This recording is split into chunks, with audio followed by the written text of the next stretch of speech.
Telecom டிபார்ட்மெண்ட்ல போயிட்டு ஞானசேகரனுக்கு இந்த போன்ல இந்த எண்ணுல என்னென்ன கால் வந்திருக்கு, என்னென்ன கால் மிஸ்டு கால், என்னென்ன கால் ரிசீவ்டு கால், என்னென்ன கால் டயல்டு கால், இதெல்லாம் எடுங்கன்னு எடுத்தாந்து சொல்ல வேண்டியதானே. அது சொல்றதுக்கு துப்பு கிடையாது. சும்மா அரசியல் பண்றதுக்காக உண்மைக்கு புறம்பான செய்தியை மக்களை குழப்பறதுக்கு சொல்லிட்டே இருக்காங்க. அண்ணா பல்கலை மாணவி வழக்கில் தீர்ப்பு வெளியான பிறகும் யார் அந்த சார் என்று கேள்வி எழுப்பிய பாஜக முன்னாள் தலைவர் அண்ணாமலைக்கு தமிழக காங்கிரஸ் தலைவர் செல்வ பெருந்தகை பதிலடி கொடுத்துள்ளார். இன்னைக்கு நம்ம கேட்கக்கூடிய முக்கியமான கேள்விகள் யார் அந்த சார், அதே கேள்வியை திரும்ப நம்ம கேட்கிறோம். முதல்ல இருந்து கேட்டுக்கிட்டு இருக்கோம். சர்க்கம்ஸ்டன்ஷியல் எவிடன்ஸ் என்ன, இதெல்லாமே ஓபன் சிடிஆர் கால்ஸ்.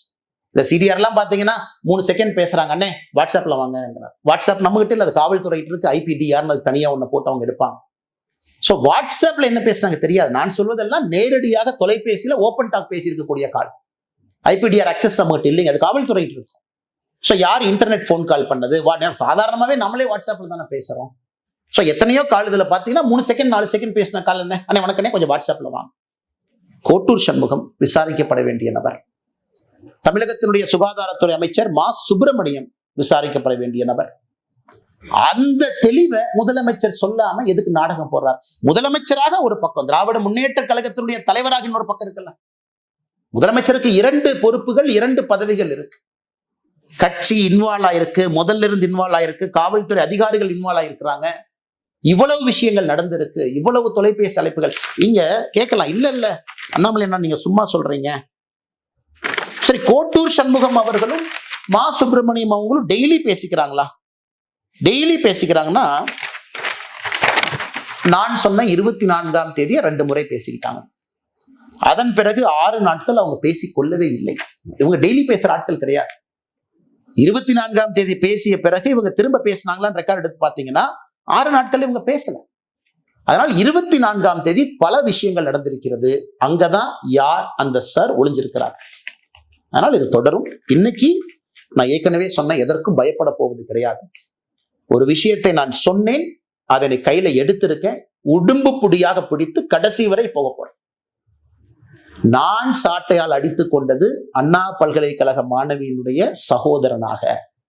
எனக்கு ஒரு சகோதரி, அந்த சகோதரிக்கு ஒரு சகோதரன் இருந்தா 2 பேருக்கும் என்ன வழி ஏற்பட்டு இருக்குமோ அதைத்தான் நான் செஞ்சேன். ஆனால் தொடர்ந்து கேள்விகள் கேட்போம். இதை நம்ம விட போறதில்லை. இதுக்கும் அவங்க சொல்லுவாங்க இப்படி அப்படிமாங்க. அடுத்து நான் 48 மணி நேரம் கழித்து மறுபடியும் அடுத்த விஷயத்தோடு பேசுவோம். தொடர்ந்து நீதிமன்ற தீர்ப்பு வந்த பிறகும் யார் அந்த சார்னா நீங்க சொல்லுங்க, யார் அந்த சார் அப்படின்னு. உங்ககிட்ட தானே டெலிகாம் டிபார்ட்மெண்ட் இருக்கு, தொலைத்தொடர்பு துறை இருக்கு, நீங்க போய் எடுக்கலாம்ல. 7 வருஷம் பிரசூர் பண்ணி வைக்கணும்னு உச்ச நீதிமன்றத்தோட ஆணை நாடாளுமன்றத்துல சட்டமாக்கப்பட்டிருக்கு. அந்த சர்வர்ல போய் எடுங்க. எதுக்கு மக்கள் கிட்ட போயிட்டு மக்கள் ஏமாளிகள்லாம் நான் உங்களுக்கு தெரியாதா? காவல்துறை எந்தவித பாராபட்சம் இன்றி ரொம்ப வெகு சீக்கிரமா விசாரணையை முடிச்சு குற்றப்பத்திரிகையை தாக்கல் செஞ்சு உயர் நீதிமன்றத்துல தண்டனை வாங்கி கொடுத்திருக்காங்க. நீங்க என்ன பண்ணணும், உண்மையிலேயே இந்த வழக்கு மேல அக்கறை இருந்தா பாஜகவும் அதிமுக என்ன செய்யணும்னா, அவங்க கூட்டாளியுடைய ஆட்சி தான் அங்க நடக்குது, பாஜக ஆட்சி. டெலகாம் டிபார்ட்மெண்ட்ல போயிட்டு ஞானசேகரனுக்கு இந்த போன்ல இந்த எண்ணுல என்னென்ன கால் வந்திருக்கு, என்னென்ன கால் மிஸ்டு கால், என்னென்ன கால் ரிசீவ்டு கால், என்னென்ன கால் டயல்டு கால், இதெல்லாம் எடுங்கன்னு எடுத்தாந்து சொல்ல வேண்டியதானே. அது சொல்றதுக்கு துப்பு கிடையாது.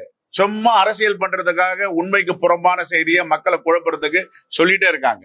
இது ஏன் எடப்பாடி பழனிசாமிக்கு தெரியாதா? இப்ப இருக்கிற மாநில தலைவர் நயினார் நாகேந்திரனுக்கு தெரியாதா? வெளியிட வேண்டியதானே. வெளியிட முடியுமா முடியாதா? நீங்க சொல்லுங்க. நீங்க எல்லாம் டெக்னாலஜி படிச்சவங்க தான், பத்திரிகையாளர். மிஸ்டு கால், டயல்டு கால், ரிசீவ்டு கால் எடுக்க முடியுமா எடுக்காதா?